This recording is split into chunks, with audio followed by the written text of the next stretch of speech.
Terrell breezes in like he owns the place, kisses Dad on the head, and says, "Let me grab the debit card. I'll run out for milk." My name is Reagan Carter. I'm 34, a dental office scheduler by day, and my dad's caregiver the rest of the time. Dad is Earl, 69, proud even when he needs help for the small stuff now. My brother Terrell is 29 and charming until money gets mentioned. We live in Dad's ground floor 2 bedroom on the east side of our county, the kind with the thin carpet and a parking lot that floods when it rains. I moved back in 6 weeks ago after Dad fell on the back steps in late March. He didn't break anything, thank God, but he scared himself and me. He's steady most days, slow some days. Evenings are our routine: teeth, meds, TV, lights out. It's Wednesday, a little after 7. I'm in his bathroom with a cup, a toothbrush, and a washcloth that already needs replacing. I watch the clock because his evening pills go best with a pattern, because I need to call in a refill tomorrow, because I have to be up at 6 to open the phones at the dental office. Tyrell's cologne hits the doorway before he does. He grins, easy as a summer kid. "You need anything else?" he asks, already looking at the counter where Dad keeps his wallet. "Just milk," I say. "Whole." "Store brand is fine." Dad tries to smile around the toothpaste. "You're a good boy," he tells Terrell because that's how he talks when he's feeling soft. Terrell taps Dad's shoulder. "Always," he says, and holds his hand out to me like I'm a cashier. I could say no. I could tell him to bring me the receipt, to take a 20, and that's it. Instead, I dry my hands, open the wallet, and slide Dad's debit card free. He knows the PIN, he knows everything he needs to make this easy or hard. "Receipt?" I say anyway, making it sound light. "Promise," he says, 2 steps toward the door already. He whistles on his way out, that same little 3 note thing he's done since he was 12 and trying to act like nothing was his fault. Dad spits carefully into the cup. "Don't be hard on him," he says, not meeting my eyes in the mirror. "I'm not," I say. "We just need milk."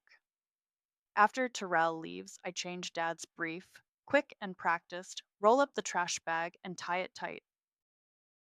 I wipe down the sink, lay out his meds in the little plastic cup, and stack the mail by the lamp: cable bill, appointment reminder, card from church. I've got the bank app on my phone because Dad handed me his login after the fall and said, "I don't want to forget something important." I set up text alerts with his say so because late fees stress him out and I can't watch him get twisted up over them. He made me promise not to nag Terrell, and I said I'd try. Mostly, I try to keep the peace. I rinse the toothbrush. The water goes cloudy for a second with mint and spit. My phone buzzes on the counter where I left it face down. Alert! Debit purchase. 3 gallon at Arden at Archers Sporting Goods, 7:22 p.m. I turn off the tap and just stand there while the pipes groan and settle. I don't need to say anything out loud. Dad's humming to himself in the bedroom, slow and tuneless, and there's nothing in the fridge that looks like dinner except 2 eggs and a heel of bread. I back into the kitchen, open the door like a habit, and look at the empty shelf where the milk should be. The little wire rack looks colder than it is, all that space saved for something that isn't here. I put his pills next to his water glass and set the mail under the magnet so the breeze from the vent doesn't slide it onto the floor. I grab a dish towel and run it under warm water, wring it out until my knuckles pale, and wipe the counter even though it's clean. Dad shuffles in, towel over his shoulder the way he used to when he cooked, and leans on the door frame. "Ty said he'd be right back," he says. "He'll be a minute," I say. My voice sounds fine. It always sounds fine. Another buzz. The same sound my phone makes for everything: appointment reminders, weather warnings, all the small normal things. I pick it up and read. Bar tab 7460. The next alert hits before I can put the towel back on the rack. Alert: ATM withdrawal 200 Waj 7:31 p.m. I stare at the little dots where the bank app shows pending, like they might change their minds if I breathe right. Dad clears his throat and takes the pill cup. He swallows one at a time. I crack the 2 eggs into a pan because there's nothing else, and the heel of bread gets the last scrape of butter. I leave the phone face up by the stove because hiding it won't stop it. Alert: Debit purchase 52 Gilles 40, the Sheridan Tap, 7:46 p.m. I call Terrell. He picks up on the second ring over a wash of voices and a TV jukebox. Relax, I got it, he says. I'm grabbing milk. I'm right by the store. You're at a bar, I say, as calm as I can make it. I flip the eggs and turn the heat low before they burn. On Dad's card. He laughs like I told a joke he already knows. It's just a tab. I'm with Dre and them. I'll put it back Friday. I'm borrowing it. That's not borrowing. I set the plate on the counter and look at the empty shelf in the fridge again like something might have appeared. You asked for milk. I said milk, yeah, and then I ran into. In the background, someone yells for shots. He cups the phone, then comes back louder. You always be doing this. It's weird. You know Dad wants us to be good. Then bring the card back, I say. And the milk. And I want receipts. Desiree's voice slides into the speaker like she's been waiting. Reagan, don't be dramatic, she says, each word clean and clipped. It's just milk and a stop. You act like he robbed a bank. We'll send you the money. It's not my money, I say. It's Dad's. We know, she says, like I'm slow. We live in the same world. You can put your little app away. I look at Dad, who pushes eggs around with his fork without eating. He has his towel over his shoulder like an old habit, and his mouth set in that small, careful line he uses when he thinks he might have caused trouble. Did I do something wrong? He asks, very soft. No, I say, and it comes out faster than I want. You didn't do anything wrong. Rhea, Terrell says, back in my ear. Stop nagging. Friday, okay. I said Friday. I'm not your bank, I say. Bring the card back tonight. He laughs again. Man, you are something else. The line goes dead. I set the phone down like it's hot. Dad looks like he might stand up, then thinks better and sits back. I slide the plate toward him. Eat a little, I say. Please. He takes a bite. It's more chewing than swallowing. The TV plays half a weather report about rain this weekend, the kind that will flood the parking lot if it comes hard. I open the bank app and hit the screenshot buttons because it's the one thing I can do right now. Alert. Debit purchase. $140.20. Blue Goose Lounge. 8:19 p.m. Alert. ATM withdrawal. 120Ds or 8:33 p.m. The numbers stack like wet laundry you don't feel like moving. I scroll back to make sure I'm not misreading. The sporting goods store is still sitting there at the top like a dare. I screenshot that too. I pull up Terrell's contact and start a text. You need to stop using Dad's card. Bring it back. Milk, receipt. I add the screenshots one by one until there are little gray squares lined up under my words. I hit send. The typing bubble pops up, disappears, pops up again. Chill, he writes. I said Friday. It's not that deep. Another message, y'all always make me the bad guy. Desiree adds from her number, girl, go to bed. It's late.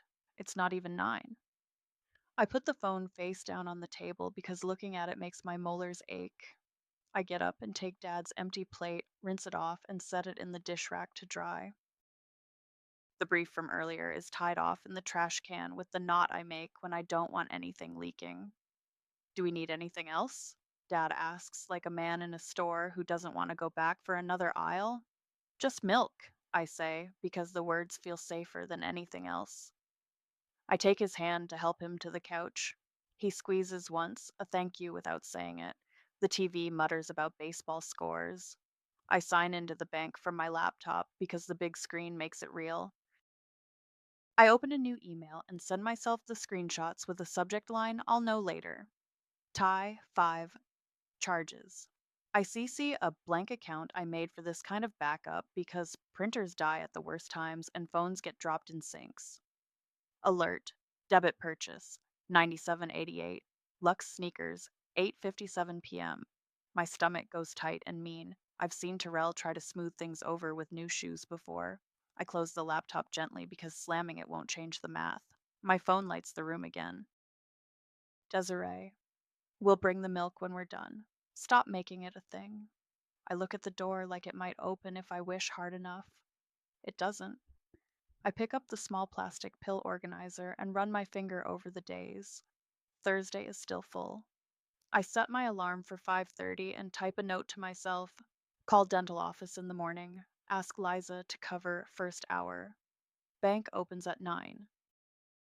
I can get Dad there, sit him down, and ask for someone who knows what to do when you need things changed. Legally, not just a stern phone call. I turn off the TV. The room goes quiet except for the fridge humming like it always does when it's empty. Tomorrow, I tell Dad, tucking a throw over his knees, we're going to the bank. By morning, the pending lines turned solid. Two more hit after I fell asleep. ATM withdrawal, 200 at 12:14 a.m. and corner mart, 392 at 12:27 a.m. The total sat ugly on the screen. I didn't say the number out loud. I called Liza before 6. Can you cover the first hour? I asked. I need to take Dad to the bank when they open. Go, she said. Text me when you're back. Aaliyah honked at 8:45. She leaned over from her driver's seat and gave Dad a smile that made his shoulders drop. Morning, Mr. Earl, she said. We're going to take a little field trip, okay? He patted his hair like it mattered and nodded. Okay. The branch smelled like printer toner and coffee. Yvette Hoffman had on a navy blazer and a face that didn't waste time. I'd asked for someone who could help with fraud or, like, stopping misuse, and the teller pointed to her office. Tell me what's going on, Yvette said, pen ready. My brother took Dad's card to get milk last night, I said. He didn't get milk. He hit bars, ATMs, a sporting goods place, a sneaker store. He still has the card. I gave it to him to get milk, and now I slid my phone across the desk with the screenshots open. This. Yvette looked. She didn't wince. She just nodded once. Did anyone besides your father have permission to use the card? Not permission, I said. I handed it over because I thought. She means yes, Dad said, voice low. He looked at the ceiling, then at Yvette. I gave him the number last month. I shouldn't have. Okay, Yvette said. Here's the deal. Because the card and PIN were shared, we can't treat these as unauthorized. You can file a dispute if you want, but it's very likely to be denied. What we can do is protect you going forward. I exhaled. Please.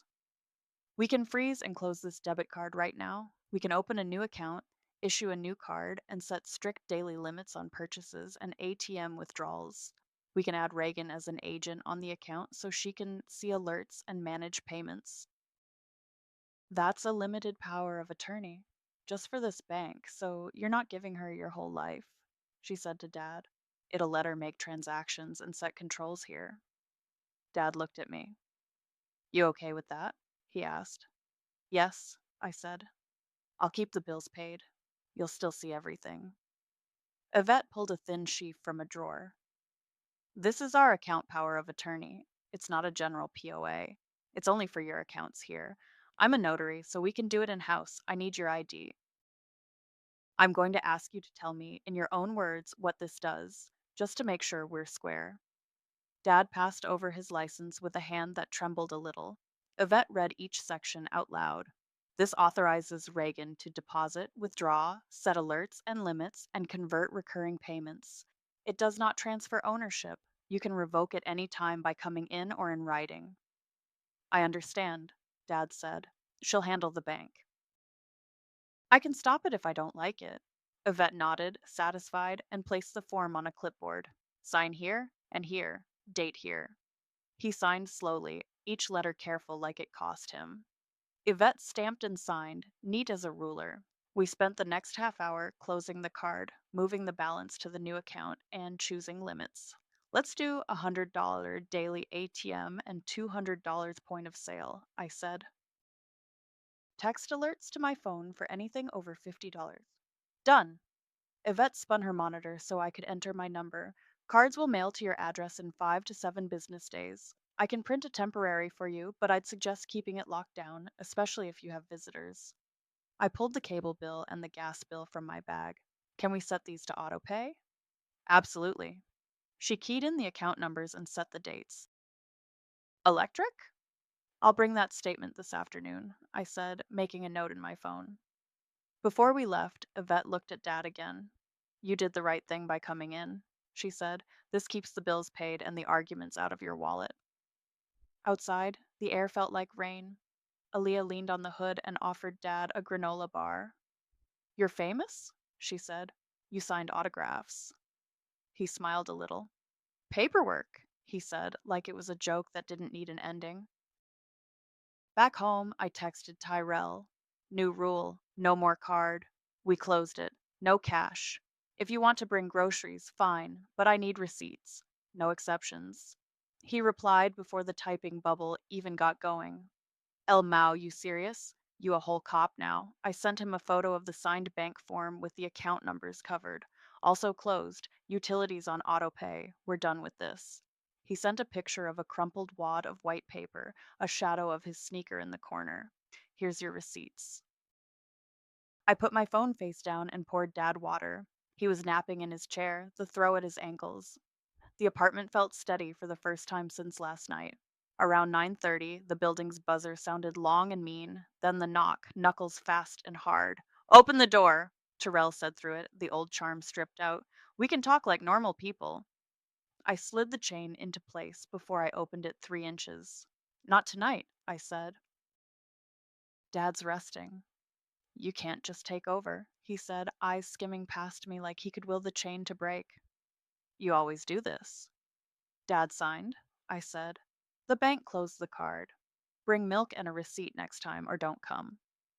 He laughed in my face, but it didn't sound like him. You're unbelievable. Good night, Ty.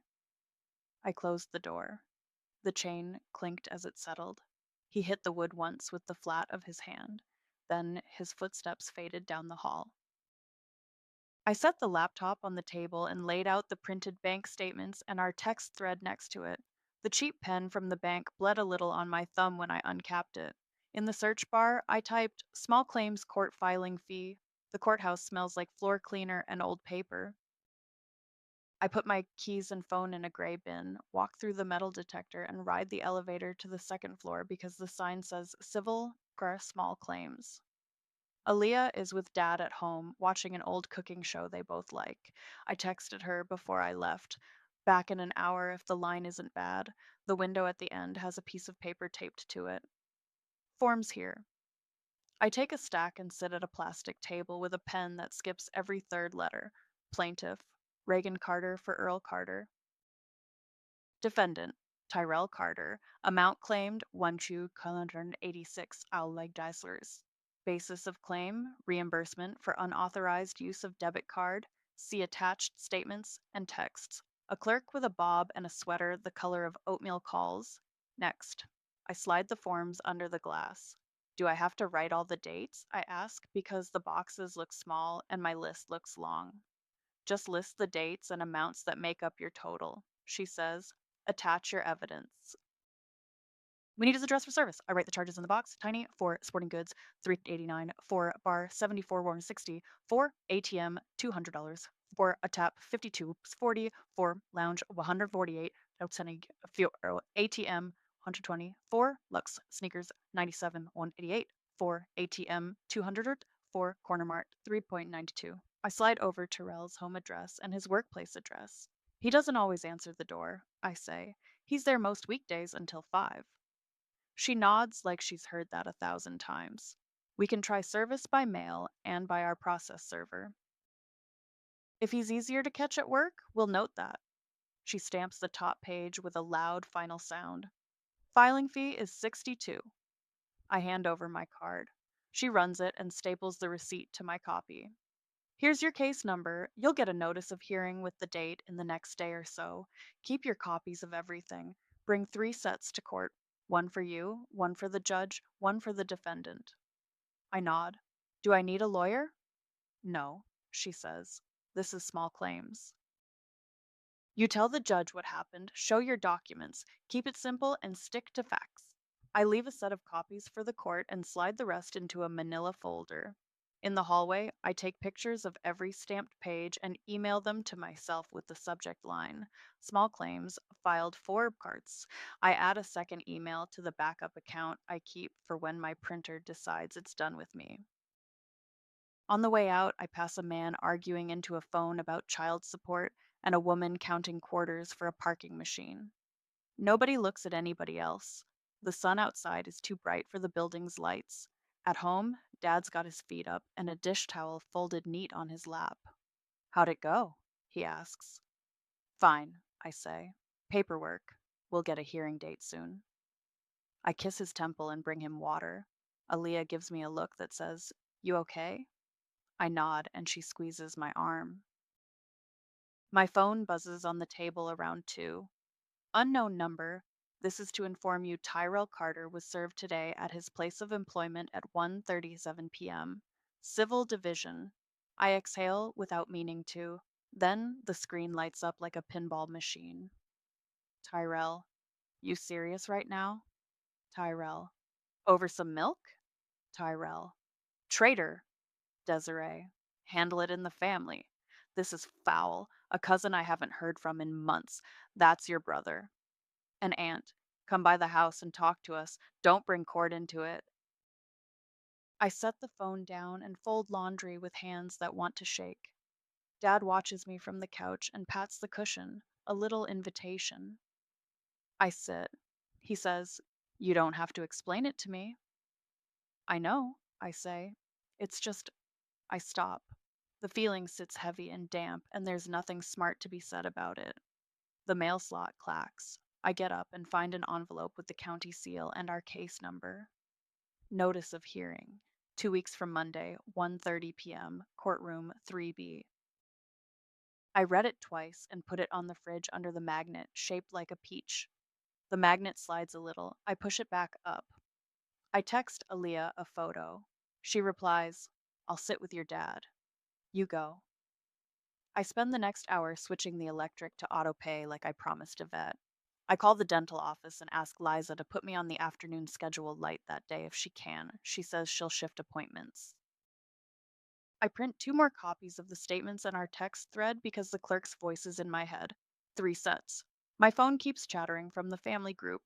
Desiree, you could have just asked for the card back. Tyrell, delete that case. Aunt again, this is not how we do things. I open the thread with Terrell and scroll up to the photo of his crumpled receipt, the one with his sneaker shadow. I scroll down to where I told him the card was closed. I stop at his Mao, you serious? It reads like a dare. That night, after Dad's teeth and pills and the TV turned low, I stand at the sink and run a washcloth under water until it warms. I don't need to rehearse, but I do anyway, sliding the words around like I'm fitting them into a drawer. Your Honor, my brother used our father's card for non necessities. Here are the dates, the amounts, and our messages. I asked him to stop. He refused. I am asking for a judgment for 386. I say it once, then again, quieter. The room hums the way our fridge hums when it's finally full enough to be happy. I am not happy. I am steady. My phone buzzes on the table.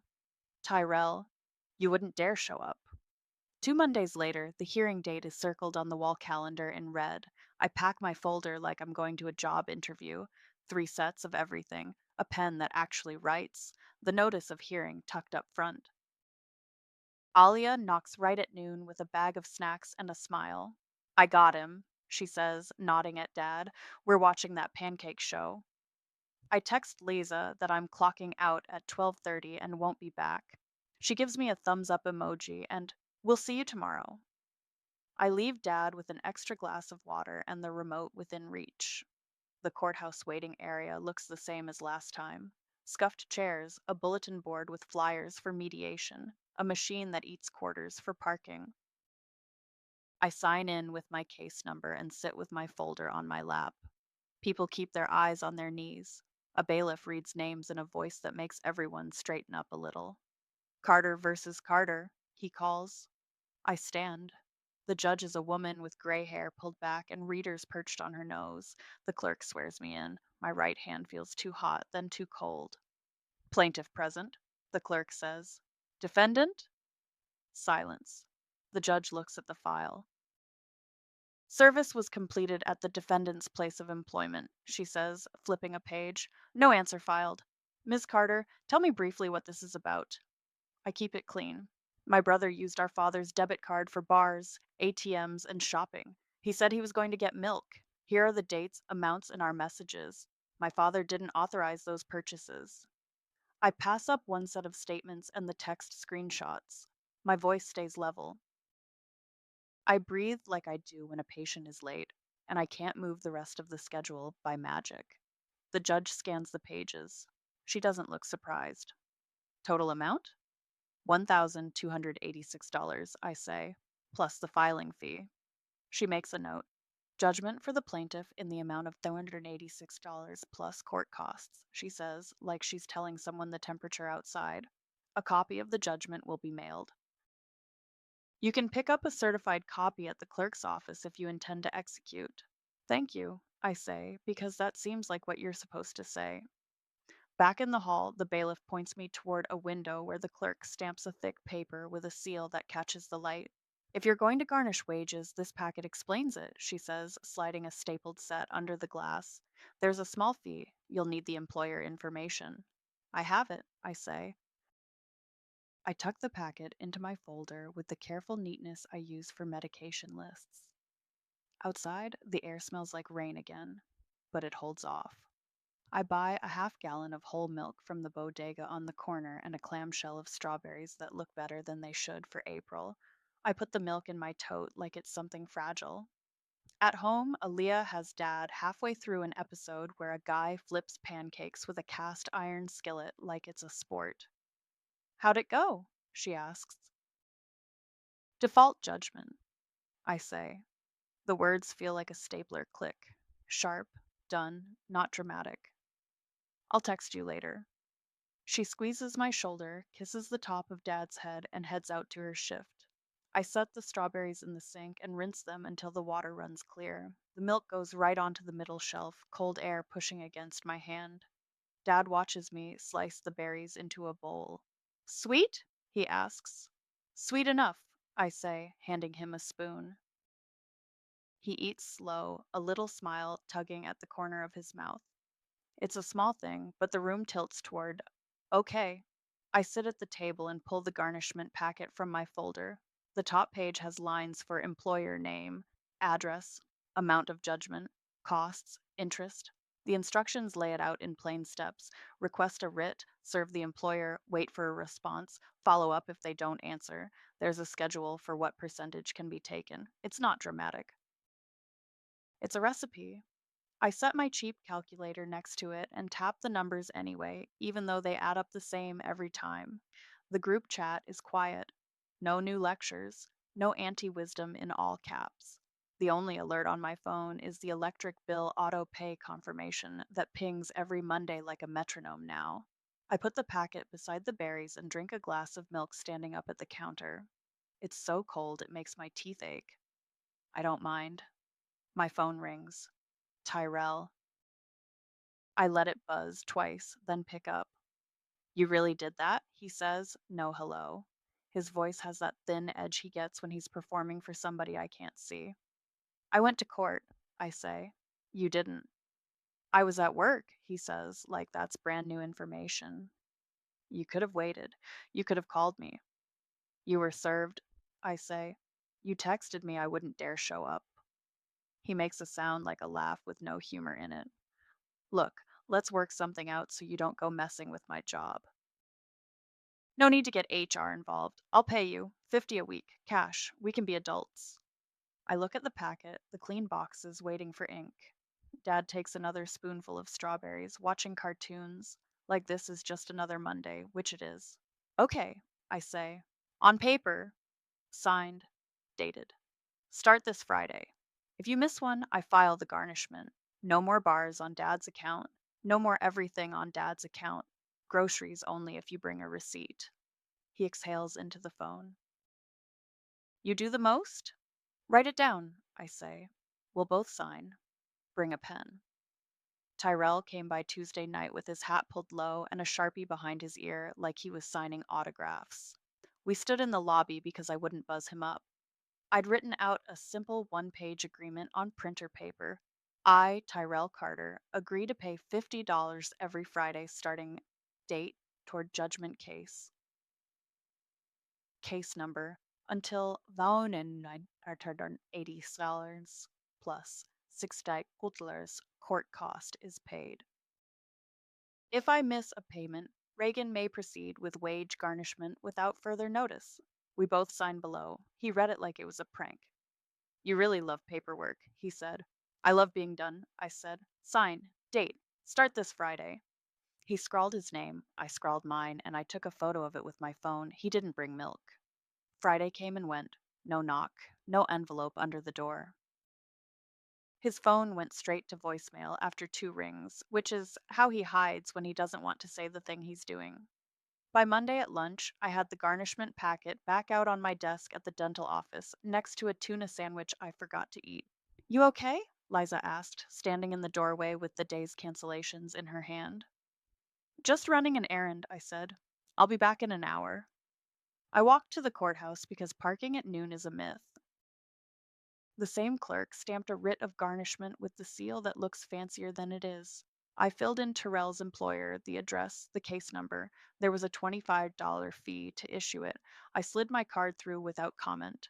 Service goes certified mail to the employer and regular mail to the defendant, the clerk said. They have 10 business days to answer. If they don't, come back. Thank you, I said. The stamp hit the paper with that little thump that makes things official. Back at the office, I finally ate half the sandwich and texted Aaliyah. Can you take us to the clinic around 3? BP check and some paperwork, they said. On the dot, she pulled up, window down. Let's roll, Mr. Earl, she said. Dad adjusted his cap and took my arm. The clinic waiting room had sticky chairs and a TV playing a slideshow about hand washing. Evelyn Mason came out with a clipboard and a smile like she'd seen everything and wasn't impressed by any of it. Mr. Carter? Reagan? She said, like she already knew us. I'm Evelyn, the social worker. Come on back. She weighed Dad, checked his blood pressure, good enough, and then closed the exam room door like we were about to talk about grown up things. Your nurse said you wanted to talk about a healthcare proxy, she said. I want Reagan to decide if I can't, Dad said before I could. His voice was steady. Perfect, Evelyn said. This is a simple designation. It lets Reagan speak to doctors and make decisions if you're unable. It doesn't affect anything if you can speak for yourself.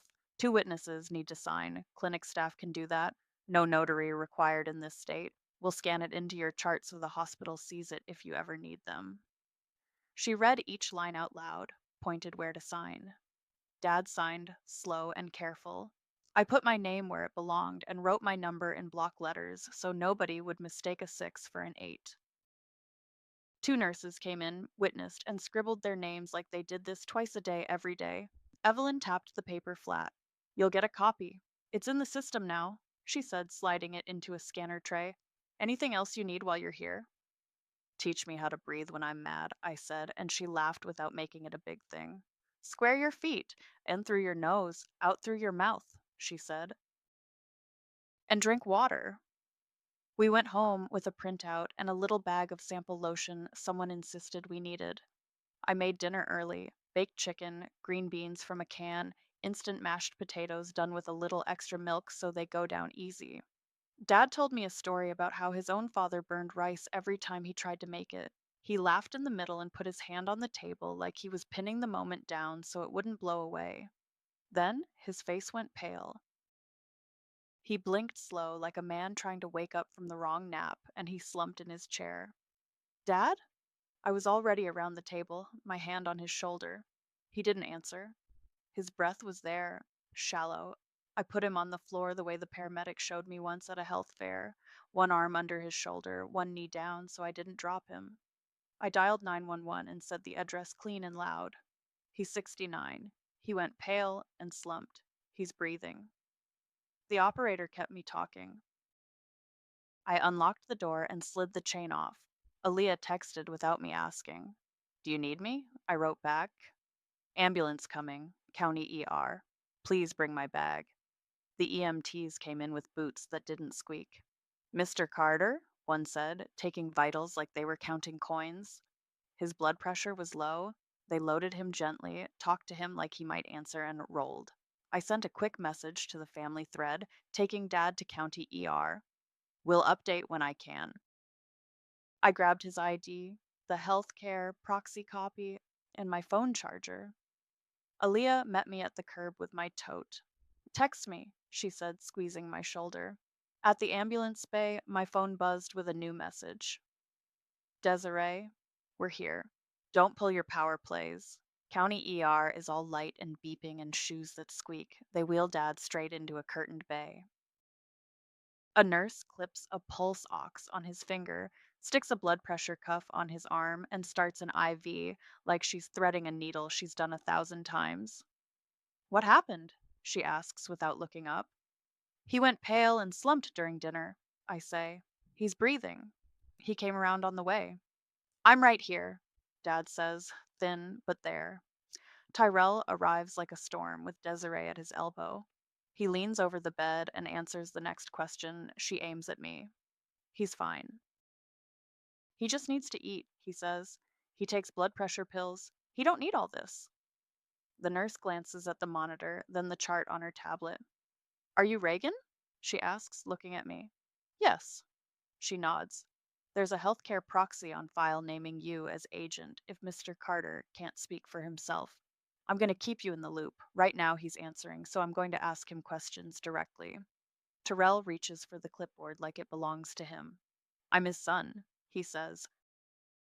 You can talk to me. I hear you, the nurse says, calm as a lake.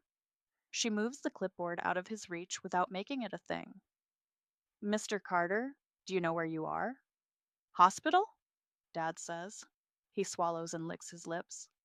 I'm thirsty. We're giving you fluids through this IV, she says. I'm Laura. Doctor will be in. Another nurse pulls the curtain back halfway. Can we get a set of meds? She calls. What does he take at night? I pull the zip bag from my tote with Dad's med list printed in bold. Amlodipine, lisinopril, and simvastatin, I say. All at dinner. He took them tonight. Laura scrolls, checks. Okay, she says. We'll hold anything else until the doctor sees him. Tyrell's foot taps fast. Desiree folds her arms and stares at me.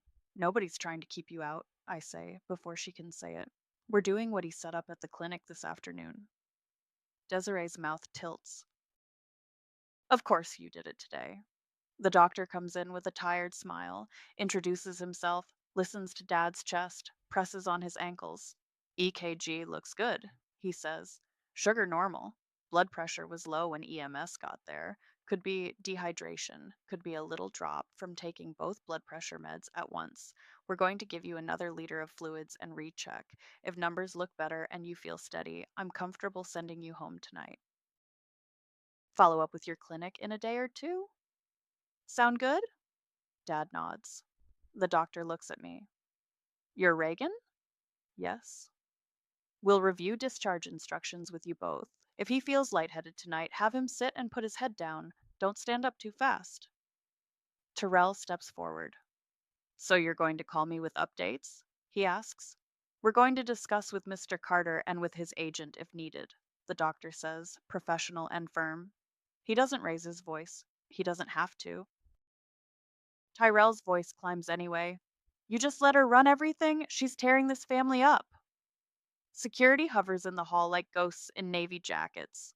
Laura looks up, and something in her gaze says she's done this dance. We need to keep the volume down, she says. Mr. Carter's trying to rest. My phone buzzes in my scrub pocket. I don't want to look, but I do. An email from an HR address I recognize from the employer line on the garnishment forms. We've received the wage garnishment order for Tyrell Carter. Withholding will begin next pay period. You will receive a remittance by mail. I put the phone face down on the little rolling table. Tyrell watches my face like he's trying to read it without asking. What is it? He says. HR, I say. They got the court order. His jaw tightens. You doing this right now? While he's in a hospital bed. I filed before dinner, I say. You missed Friday. This is not new. Desiree shakes her head. You love paperwork more than people. I look at Dad at the way his chest rises and falls easy now, the pink coming back into his cheeks. I'm keeping him together, I say. My voice is plain. It lands the way it needs to. He reaches for my hand. I give it to him. His fingers feel less cold. An hour later, the fluids are in. His blood pressure reads better. Laura wheels in a discharge packet with typed lines and boxes to check. We're going to hold one of your blood pressure meds tonight, she says, pointing to the list. Call your clinic in the morning. They may split the doses or adjust. Do you feel steady on your feet? I do, Dad says. He sits up slow, and we swing his legs over the side together. He stands, holds the rail, and nods again. Laura looks at me. You drove? A friend can pick us up, I say. I text Aaliyah. Ready when you are. She sends a thumbs up in 10 minutes. Terrell is silent now, hands jammed in his pockets. Desiree tugs at his sleeve like she's measuring whether to say one more thing. The doctor returns, goes through the last page. Come back if he faints again, has chest pain, or you're worried for any reason, he says. He looks at Dad. You're okay to go home. Dad signs his name in slow pen strokes. The nurse hands me a copy for the folder that holds all the other copies. I slide it in like it was waiting for a place. Terrell takes one step toward the bed, stops, and pivots. He walks out without a word. Desiree follows. The curtain settles back into place like it was never opened. Aaliyah brings us home from county with the heater on low and the radio turned down. She helps me get Dad up the two shallow steps and into his chair. I set the discharge papers on the table, tuck the proxy copy on top, and circle call clinic in the morning with a pen. Text me if you need me, she says at the door. I will, I say. She believes me. I make toast and tea and sit across from Dad while he eats like he's relearning it. We did all right, he says, soft. We did, I say. I lay out his pills and hold one back, like the nurse said. I put the rest of the bottle in the freezer bag with the big black meds printed on it and slide the whole thing into the folder. In the morning, I call the clinic. The nurse reads the ER note out loud and then says, split the blood pressure meds, one with breakfast, one with dinner. Come in Friday at 10 for a check.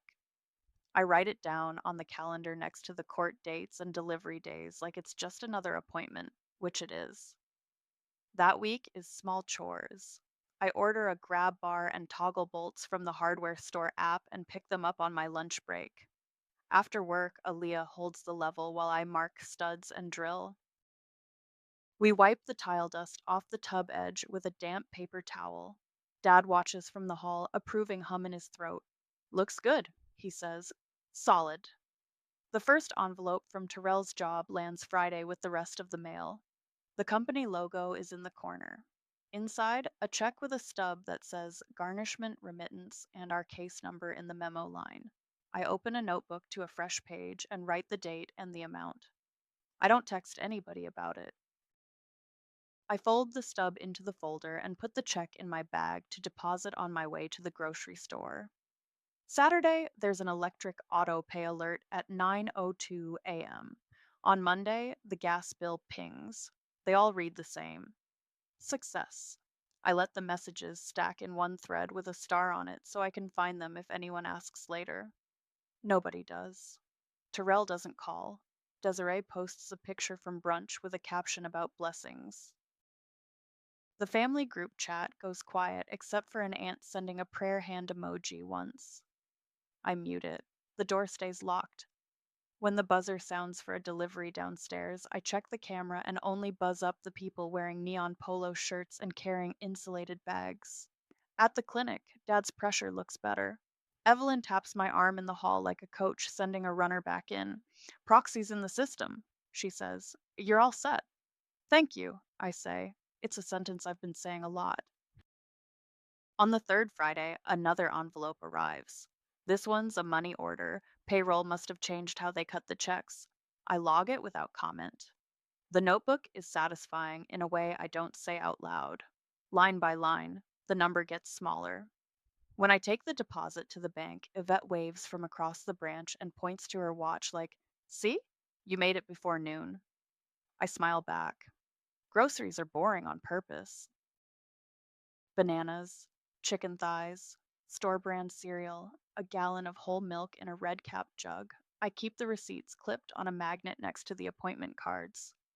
Dad has his towel over his shoulder when I get home and says, "You want me to peel the potatoes?" I hand him a bag of salad instead, and we both laugh for no reason but relief. One night, Tyrell texts, "You happy?" They taking my check. I type and erase twice. Then I send, pay the judgment, and it stops. Groceries with receipts are welcome. No response. The next day, there's a box on the mat when I open the door. Inside, paper towels, a bag of rice, 2 cans of green beans, and a crumpled receipt. I put the receipt under the magnet and the groceries in the cabinet. I don't text thank you. I don't text anything. I start sleeping through the night again. Not every night, but enough to notice. The parking lot floods after a heavy rain like it always does. We plan around it. I keep my lunch simple so I can call utility companies on my break without getting indigestion. Aaliyah drops by on Tuesdays to sit with Dad while I run to the laundromat. We run the washer there on low and bring things home damp so they don't shrink. It's an imperfect system that works. On the day the strawberries are on sale, I bring home 2 clamshells and a loaf of bread still warm from the bakery shelf. I slice the berries into a bowl, sprinkle a little sugar, and leave them on the counter to gloss. I pour Dad a glass of milk so cold it sweats in my hand and leaves a ring on the table. He wraps both hands around it and takes a careful sip. "You handled it," he says, not looking at me, looking at the condensation like it's telling him a story. "We handled it," I say. I take the rag from the sink and wipe the ring before it dries. Sometimes I miss my brother from before, the one who would fix the screen door that won't latch without me asking, who would show up with a rotisserie chicken and set the table like we were still kids. I don't miss the knots in my stomach when my phone buzzed after dark. I don't miss calling the bank at 8 a.m. to ask them to help me stop my own family. The garnishment checks keep coming on Fridays. I keep logging them. The clinic calls with a reminder for Dad's follow up. We go. The bank alerts arrive once a week with their neat little success. The door stays locked. The grab bar doesn't budge when I yank it. Aaliyah texts me pictures of her cat sitting in our window like he pays rent. After dinner, I rinse our plates, run the water until it's hot, and set them in the rack. I tuck the folder back on the shelf where it lives, within reach, but not in the way. Dad asks for a second glass of milk. I pour it, cold to my fingers, and the apartment seems to exhale when I hand it to him. Boundaries hold.